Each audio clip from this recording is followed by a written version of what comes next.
don't even know what's about to happen right now.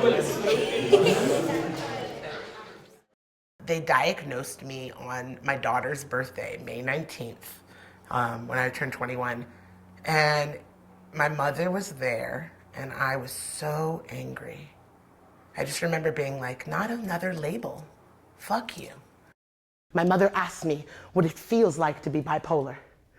This is the type of coming out of the closet that I will always resent. I want to tell her the best parts first. So I tell her, it's magic carpet rides when you fall in love. Music in the body, electric hymns expelling even through fingertips. Just how spacious big can feel. How much I get to love her. My life has been a story of being the kind of the outsider, the odd person, and kind of embracing that. My tagline for my art is my humanities, my ministry.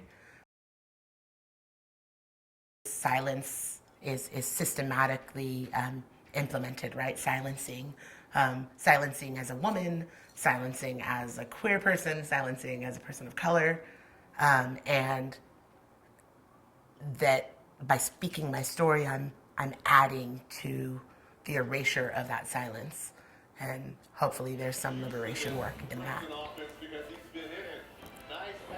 So I started writing poetry when I was like 11. I had, at that time in the 80s, every child with a learning disability was dyslexic. What I liked about poetry was there's no rules. I was really articulate and really good in English, but I couldn't learn all the rules, and I felt like I was going to do something wrong. And with poetry, I was like, oh, I can write whatever I want.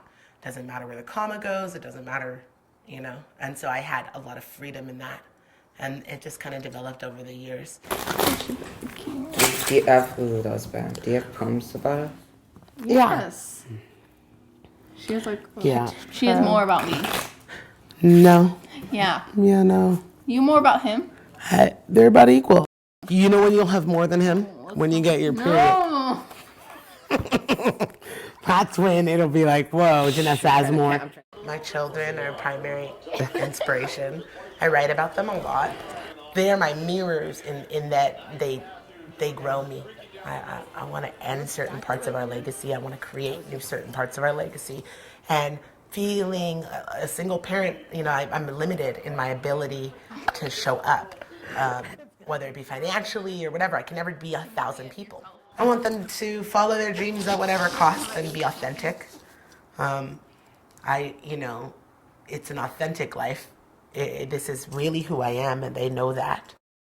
Unbalanced and uncensored, I love you from both sides of this closet door, and you may never know what it feels like to be bipolar, but I have always prayed that she will die remembering what it was to be loved by someone crazy. I only open the shit when absolutely necessary, on days when life and death don't seem that far away from each other, and I question, seeing breath, I see her face, vacant and self-loathing.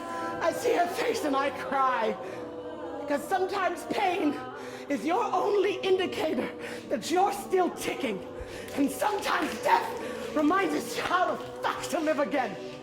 So in a country where we write songs about blood-splattered flags in the dawn's early light, and then we re-sing them for everything, from funerals to baseball games, does death still make you cry? And if it doesn't, have you convinced yourself you're living all the way?